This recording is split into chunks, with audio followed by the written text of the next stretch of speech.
বাংলাদেশ প্রকৌশল বিশ্ববিদ্যালয়ের শিক্ষার্থী আবরার ফাহাদ হত্যা মামলা নিয়ে দীর্ঘ প্রতীক্ষার পর আগামীকাল রোববার হাইকোর্টের রায় আসছে।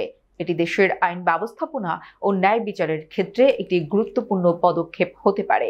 2019 সালের 7 অক্টোবর রাতে আবরার ফাহাদকে নির্মমভাবে হত্যা করা হয় এবং হত্যার সাথে জড়িত 20 শিক্ষার্থীর মধ্যে 15 জনকে মৃত্যুদণ্ড প্রদান করা হয়েছে।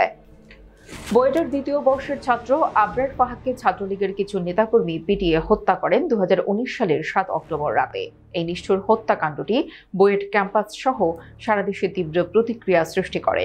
হত্যাকাণ্ডের পর 2021 সালের 8 ডিসেম্বর আদালত এই মামলায় রায় 20 জন শিক্ষার্থীকে মৃত্যুদণ্ডের সাজা এবং আরও 5 জনকে যাবজ্জীবন কারাদণ্ড প্রদান করে। এখন এই মামলার রায়ের পুনরায় মূল্যায়ন করতে মামলার নথি হাইকোর্টে পাঠানো হয়। গত বছরের 28 নভেম্বর হাইকোর্টে এ বিষয়ে শুনানি শুরু হয় এবং এখন সবার নজর আগামীকাল ঘোষিত রায়ের দিকে।